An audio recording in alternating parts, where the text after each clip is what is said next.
Hey everybody, fire at Coconut Grove. Today on Gross Anatomy, we have my consigliere, Dr. Leo Gordon, one of my partners, talking about one of his talks that he gives and gave about the Coconut Grove fire in Boston. We are live with Gross Anatomy, where we explore the sights, smells, and sounds of medicine, how it relates to movies, TV, pop culture, books, podcasts. Dr. Leo Gordon and the world around us, and I am Dr. Jason Cohen. And I'm Lauren Taylor, and today we have a very special guest. We have a surgeon, a mentor, a public speaker. I would say after watching your last presentation, a bit of a historian, but we're going to get into all of that. A medical historian, Dr. Leo Gordon, who is one of my, I say this and I embarrass you, I think, a little bit, but he is one of my most favorite people on this planet. He really is, and he's a mentor, a friend, a colleague. Leo, Dr. Gordon, thank you for being here. You're very kind. I looked the word pleasure up once, so it has connotations. It's not a pleasure to be here, but I'm glad to be here. For me, it is. Very kind. Yeah. Very kind of you to invite me. Fun fact about Leo Gordon and myself is that he's one of the first.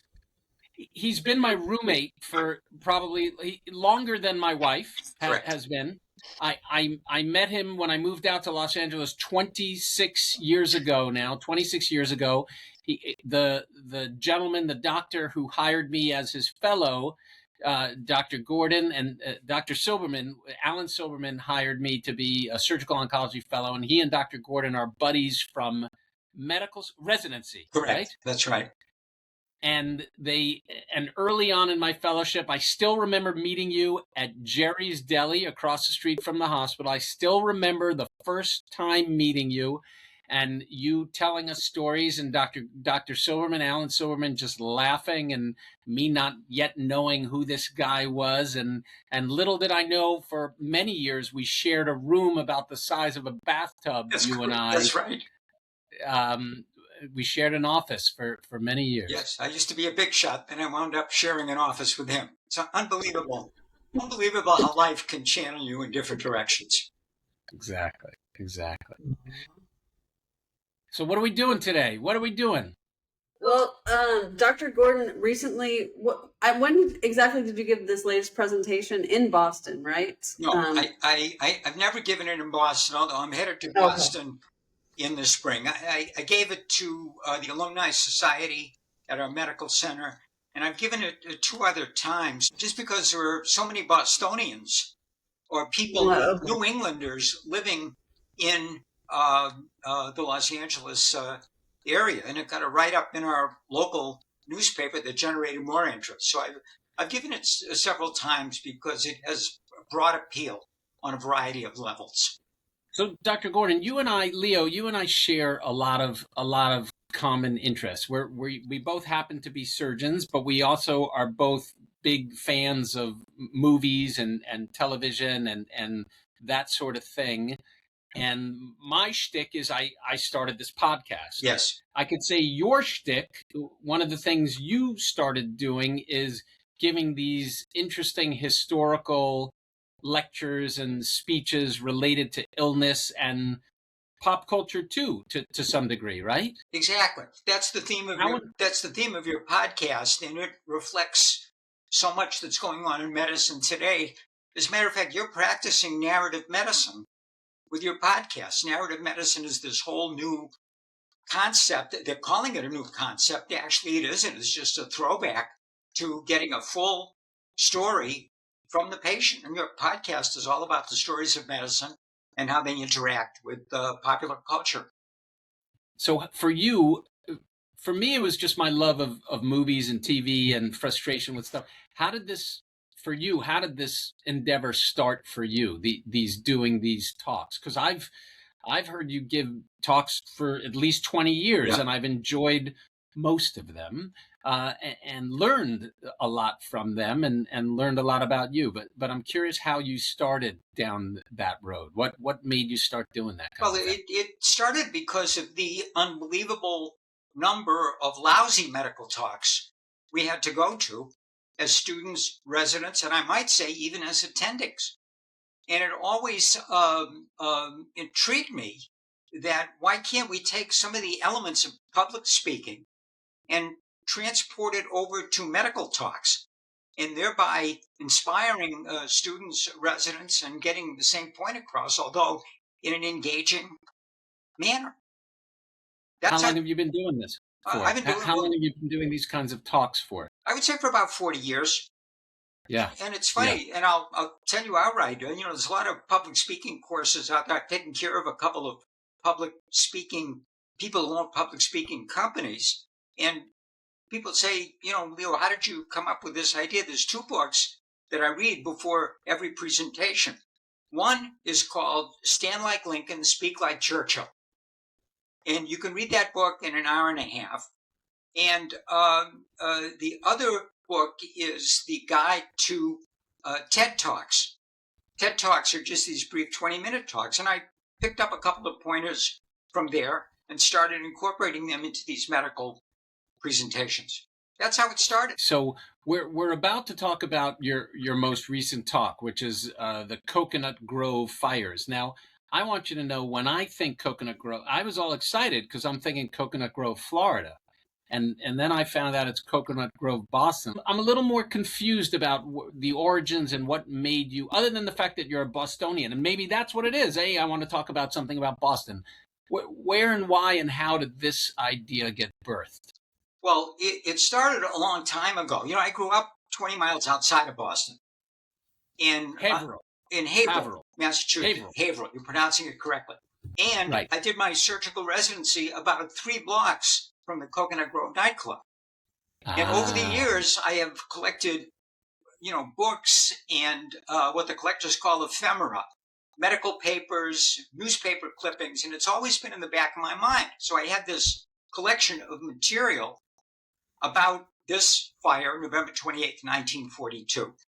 And I worked with some older surgeons coming through that recalled the fire, actually treated patients there. We had a surgeon on the staff whose father was on call the night of the fire. But the tipping point for me was the fact that we have a new chief of surgery and a new CEO, both from the Massachusetts General Hospital. And chiefs of surgery and CEOs, they're much like presidents. The minute they get in, they get settled, then they bring all their buddies in. And every 5 minutes, Dr. Cohen and I are getting announcements. Dr. Schimmel from the Mass General. And then every day they're hiring all these people from Boston. So actually, number one, funny, I would say, I remember, I'm cutting you off. I still remember when we shared our little cubicle together, that we would get these things in the mail. They'd actually mail us these little cards with the new hirees. And you had this way, you would always put them on my computer to kind of goad and tease me about all these new people coming as competition for us. Kind of, here's the next guy they're bringing in to. Listen, it's life in the big city. So when they hired the CEO from Boston and they hired the chief of surgery from Boston, and then it was like an Oklahoma land rush from Beacon Hill to Los Angeles, I said, I'm going to put this together and talk about probably one of the single most important and memorable events in the history of the city of Boston, with unbelievable ramifications for the whole. More than the Tea Party? Well, it's right up there with the Tea Party, in my view. Okay. It's right up there with the Boston Massacre, Butler Bunker Hill, the Great Molasses Accident, which you may not know about, even that horrible explosion at the Marathon. And you're going to be hearing a lot about this as the 250th anniversary of the country comes up. So, Fire at the Grove, I really enjoyed this presentation because as a screenwriter or a wannabe screenwriter, I saw this as a movie, which maybe they made films about, and I just wasn't aware. But at the end of the presentation, that was what another person in the audience said. They were like, this presentation, you presented it like a movie. And it included people that attended that performed at this nightclub, like Frank Sinatra, who's a favorite of Dr. Cohen and I. And then it also had a gangster past. So I was wondering if you could kind of get into like a little of the club seedy underbelly and the entertainment part for our audience. Sure. you have to put it in the context of when this happened. Because, in November 1942, we had been in the war for about a year, almost a year. Boston was a great gamish or mixture of military, students, people trying to understand how America could get involved in the war. And everyone was looking for an outlet. And the greatest outlet you could envision was this marvelous nightclub called the Coconut Grove. But Lauren, you're absolutely right. It had a very checkered past. It was owned by, there's no other way to put it, a guy by the name of King Solomon, who was a narcotics nightclub racketeer in the New England area, who was gunned down and murdered in a restroom in Roxbury. And he had a lawyer named Barney Wolanski. And you really couldn't make this up. But in King Solomon's estate and will, the nightclub was left to the lawyer, Barney Wolanski. And his goal was to make money, but not just to make money. I guess that's all of our goal, but he wanted to make money ruthlessly. So as the nightclub became more popular, it needed rewiring and reconstruction, and it grew much like a medical center would grow. But Barney Wolanski was very tight with the mayor and also with the fire commissioner, Mayor Tobin and the fire commissioner, and he had very many unlicensed workers doing the electricity, the plumbing, and the decorations on the cheap. But the real stickler here was he was very fearful that people were going to walk the check after availing themselves of dinner and the entertainment. So he had most of the exit doors sealed shut, locked and sealed shut, because his whole rationale was nobody in my nightclub is going to walk the check. So you had horribly paid workers, faulty construction, flammable decorations. But I don't know where you grew up, but Dr. Cohen grew up in New York. Can you imagine on a slate gray, cold Saturday, November, with a date or with your boyfriend who's getting shipped off, entering this tropical paradise? And it just had a great allure. Of course, as I point out in my remarks, the focus of the weekend was the Boston College Holy Cross football game. But Lauren, you're absolutely right. There is a criminal substrate to the Coconut Grove, from the mayor to the fire commissioner to the electricians to all the construction people. And they created a death trap without knowing it until this event occurred. Usually your talks have a medical bend. It does. So where's your medical bend? Okay, well, I broke this talk down into 4 categories. I broke it down. I tried to freeze frame Boston on November 28th, 1942. Then, and as I say in my talk, I stole it from Quentin Tarantino with 4 chapters, as he had in his movies. Then I talked about the Coconut Grove itself.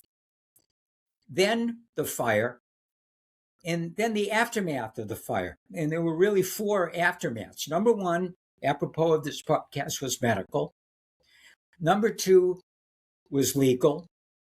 Number 3 was architectural. And number 4, and this is really the most important, was the personal fallout. Not personal to me, but personal to the people. So the medical fallout in this podcast is medicine and pop culture. The approved attendance and the approved capacity of the Coconut Grove was 400 people. On November 28th, 1942, there were 1,000 people. So the fire breaks out, and the fire only lasted 20 minutes. So the question after the fire was, where are we going to take the survivors? You have to understand that the concern after Pearl Harbor was burns.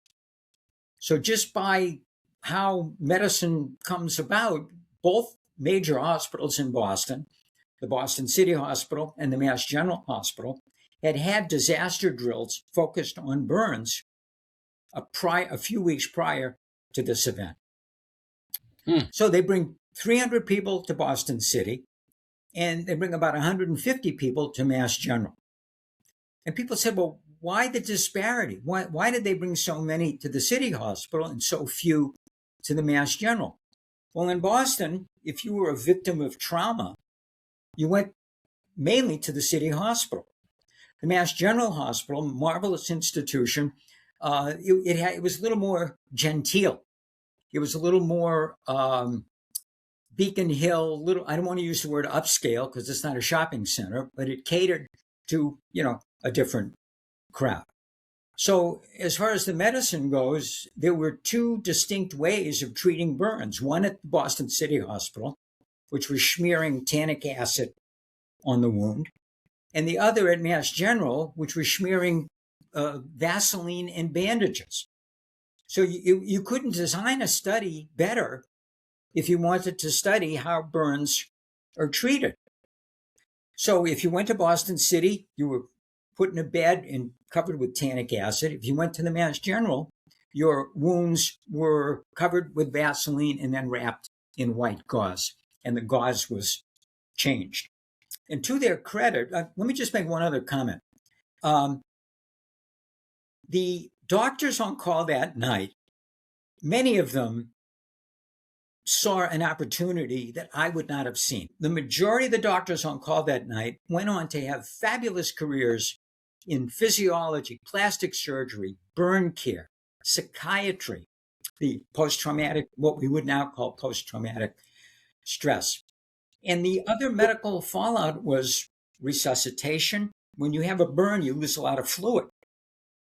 But they were very well versed in burn care, and they had plasma on call, which is part of the blood that you can use to give people's get a person's blood volume up. And the other was there was no clear knowledge of inhalation injuries, smoke injuries to the lungs.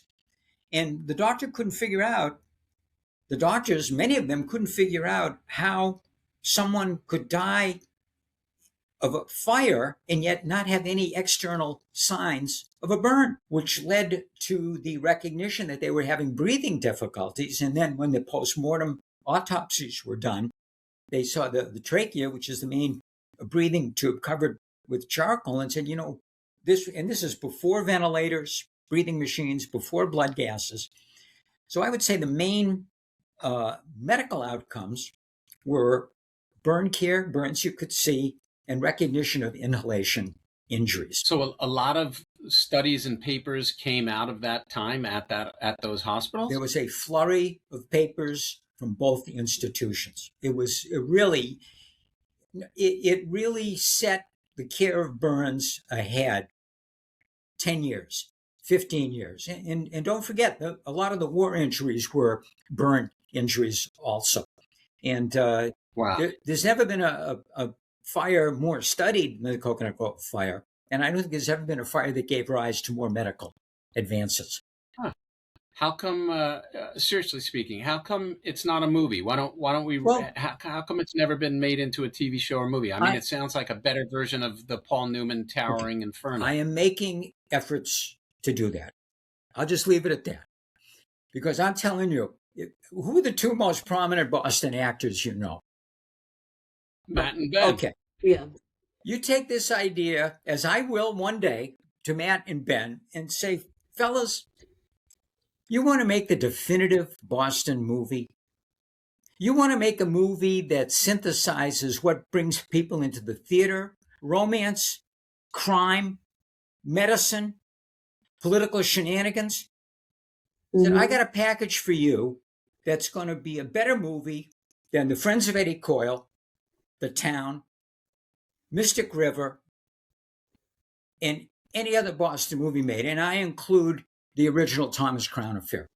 Those are great Boston movies, but there's not a theme that can nail it better than this. Well, the beginning it's kind of like, yeah, I mean, you got the town, or you got a gangster element, but then it goes into like the pit, because I was listening to your presentation and you said that was the most people ever transported to a hospital in one night.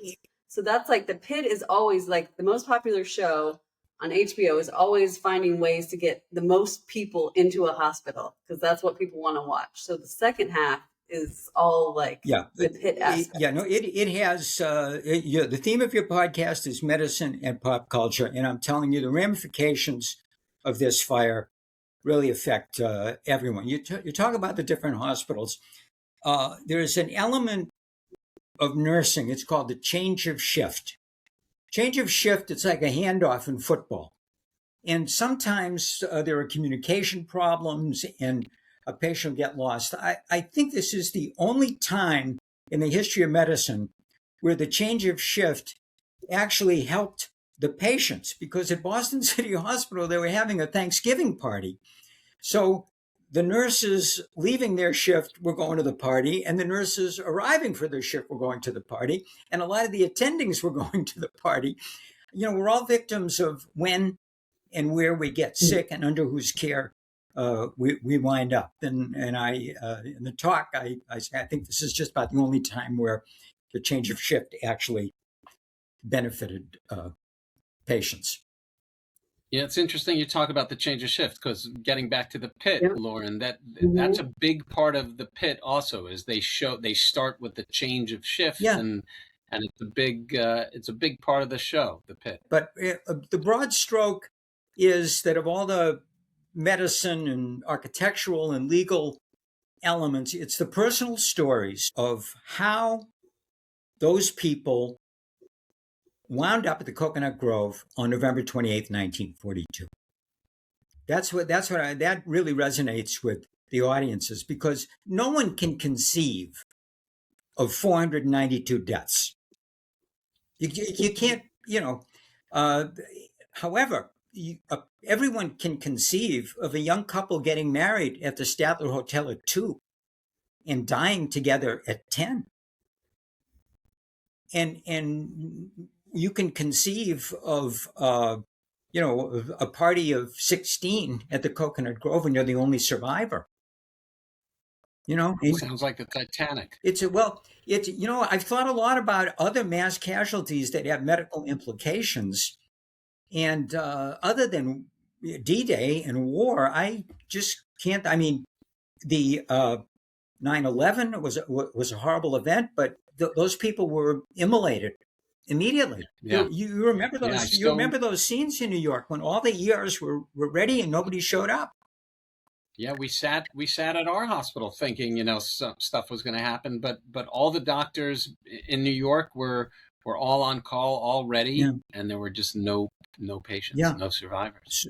Yeah. And someone killed in the fire was Buck Jones, who I didn't know of, but he seemed like one of the biggest stars of the day. So, I mean, that's an interesting character. I'm telling you, Buck Jones was John Wayne before John Wayne knew who the hell he was.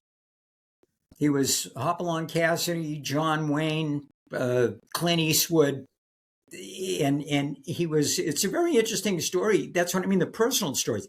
The guy was sick as a dog, but he was here on a war bonds tour at the suggestion of the studio. So they schlep him to the Boston College Holy Cross game in the afternoon. It was like 28 degrees. He feels like hell. He says, I really don't want to go to the Coconut Grove tonight. I don't feel well. But his agent said, listen, we got a party of 25 at the hottest nightclub in Boston. You're going. And he went, and he died in the fire. How old was he? Oh, God, he couldn't have been 40. Oh, yes, still an up and comer. And then there's all kinds of stories, Wow. And then you got four Fitzgerald brothers getting ready to ship out. They all died in the fire. Were doctors there? Didn't you say there were some doctors there? Several doctors did die in the fire. But, the one I mentioned in the talk is Dr. Bennett. Dr. Bennett had just finished his surgical training at Boston City Hospital and was at the nightclub on a blind date. And he didn't die in the fire. He was transported to Boston City Hospital with severe burns, and his surgical team, from which he had just graduated, took care of him, and he died. Wow. But what about any of the mobsters? Were there any famous mobsters? Famous mobsters, I don't know, but mobsters, they were held accountable by the what is called willful negligence. when the whole thing settled out. And the two other stories are the kid that lit the match, Stanley Tomaszewski, the poor Polish kid who lit the match, and everyone said he lit the match, caused the fire, but the fire commission didn't support that. But the most personal story is Clifford Johnson. Clifford Johnson was a Coast Guard serviceman who was there on a date, and he survived the most extensive burns of anyone at the nightclub. He was in Boston City Hospital for a year, fell in love with his nurse, married the nurse, moves back to Missouri, and about 8 or 9 years later, at his job, he was running an errand, and on the way back, he was in an auto accident. The car overturns. He's covered with gasoline, and he burns to death. Oy. That we don't need to show in the movie. I don't think that Well, part. actually, That's in the epilogue, No, or whatever you call it, prologue. I worked with a guy once. He said, "Leo, if the alligators don't get you, the mosquitoes will." So Yeah. But Well, I think what's interesting too is the war element. So they had so much plasma in the hospital because they were preparing in case something happened from the war. And then they also, correct me if I'm wrong, you said, I feel like people that survived the fire, were they military trained? Like they knew to cover their mouths with like something in water, or how did that work? Yeah, that was part of their military training. A lot of the servicemen got down on the ground and took a napkin and wet it with water, or how can I say this nicely, other readily available fluid. And they stuffed it in their mouth and they breathed. They had like a breathing mask. So they filtered the smoke and they crawled out. So there were a significant number of the survivors were military. And it's so ironic to, get ready to ship out for a war and you die in a nightclub fire. It's a tragedy. Was the nightclub rebuilt after No. that, or No? And it's I believe this may be urban legend, but I think it's true. There will never be another Coconut Grove nightclub in the city of Boston. I think that's what's there now? What's physically at that site now? a very high-end condo complex. The developers came in. They leveled the nightclub. The developers came in, and on the site of the nightclub, there was a plaque on the sidewalk commemorating 492 deaths. So the developers said, we're going to build a beautiful condo here, but you got to move the plaque. I don't want people at the end of a long day to come home and look down and get their key and see a monument to 492 dead people. So they moved the plaque, and thankfully, there is a Coconut Grove Commission that is erecting a monument in what's called Statler Park, which is adjacent to it. I'm going to try to make it back there.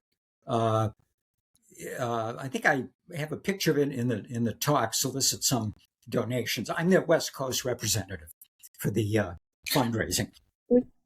Yeah, I feel like there definitely should be a monument, and I felt naive not knowing about it. So, I mean, yeah, I think more people should know this story. Well, it's a story. And by the way, we all go to restaurants. We all go to, quote, places of public gathering. And ever since putting this together, every place I go, the maximum occupancy sign, sprinklers, exits.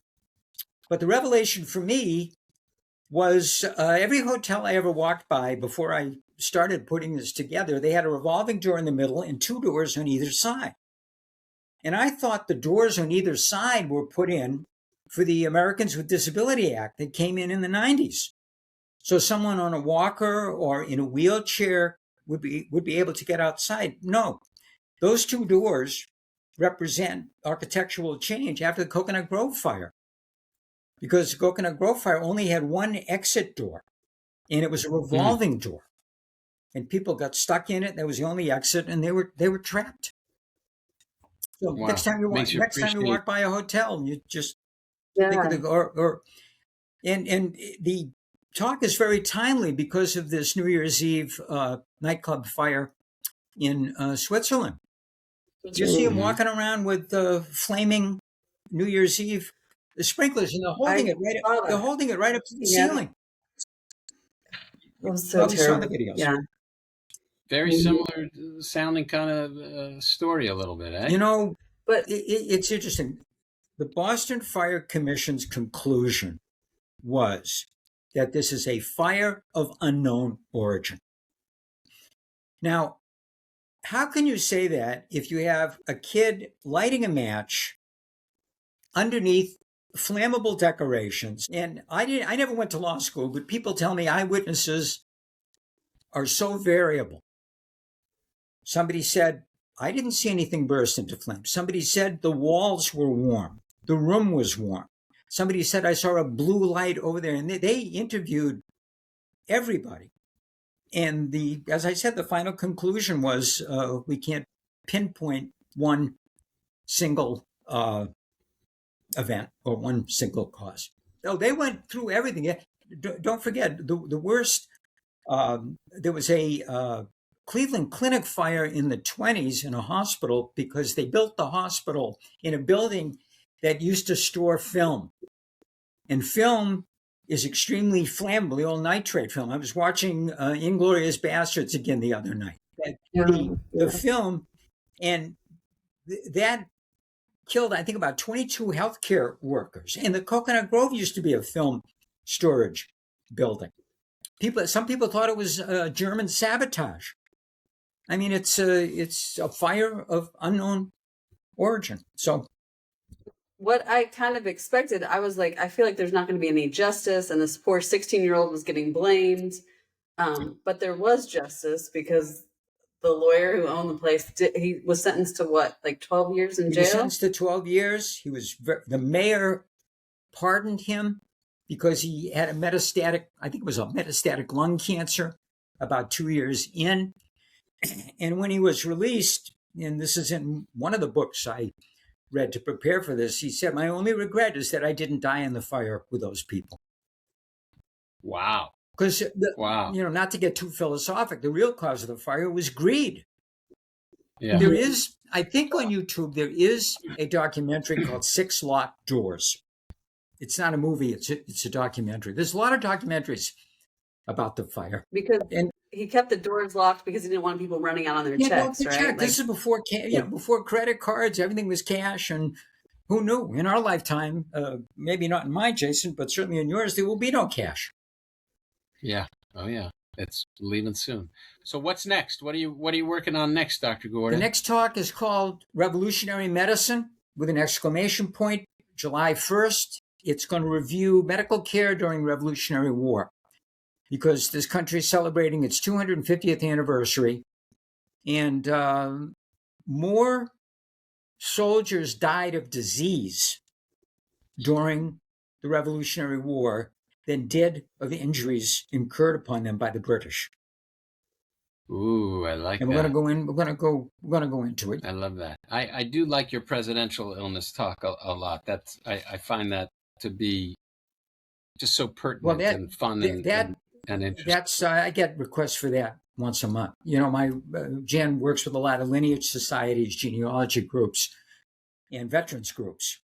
And the theme of that talk is pretty straightforward. With all due respect, if I get sick, or Lauren, you get sick, or Dr. Cohen gets sick, how many people is it going to affect? 10, 15? If you're a CEO of a fortune, maybe it's not. But when a president gets sick, it affects the legislative process, international affairs, the political scene. That's my favorite talk. I get a kick out of giving. Yeah. So Dr. Cohen, you just recently celebrated 10 years of the mentorship program that you run, right? Yeah. So were you inspired by Dr. Gordon to start this mentorship program? No. Yeah.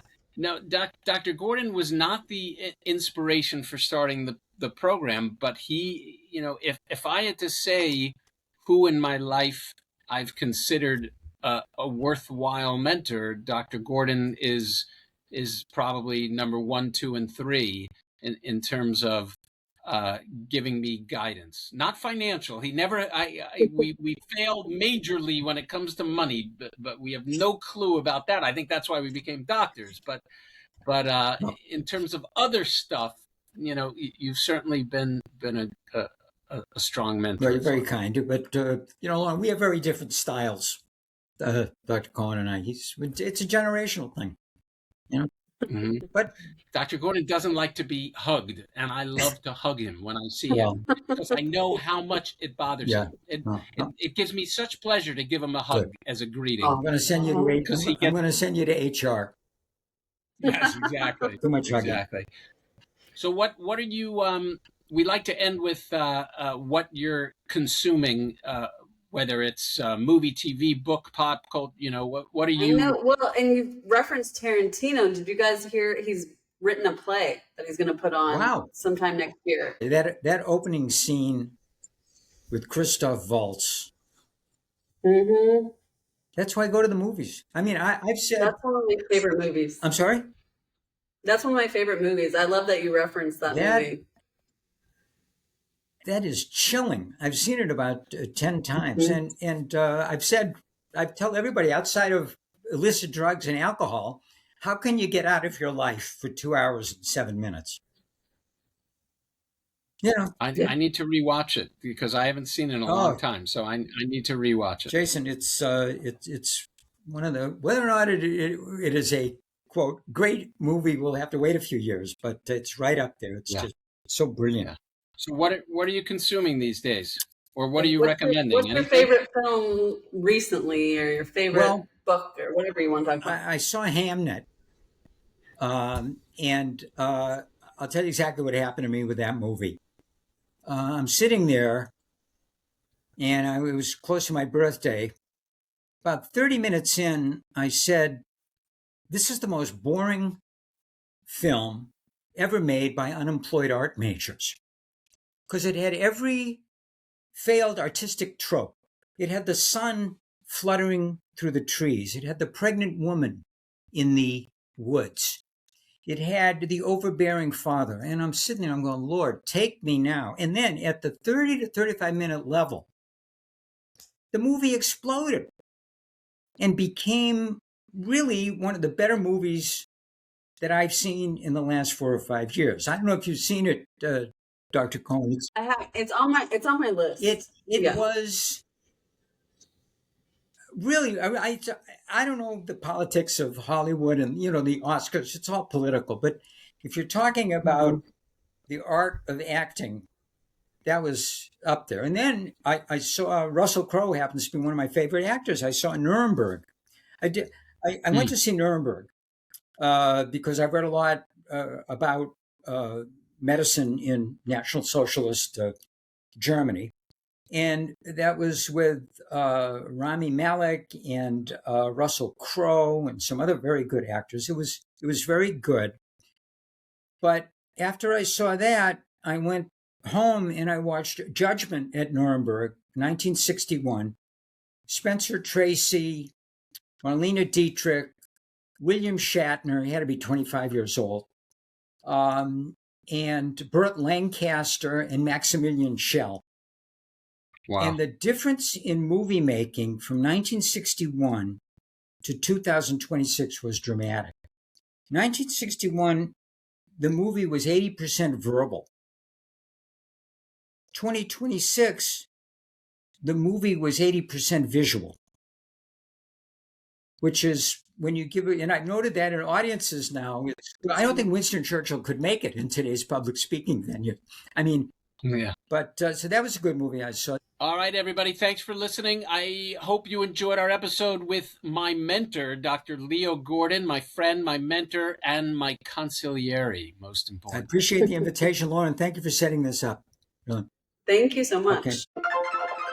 That's it for this week. Thanks for listening to Gross Anatomy, and be sure to subscribe to our podcast so you can check out more episodes on the evolving sights, smells, and sounds of medicine. Gross Anatomy is not intended to be a substitute for professional medical advice, diagnosis, or treatment. Always seek the advice of your physician or other qualified health provider with any questions you may have regarding a medical condition.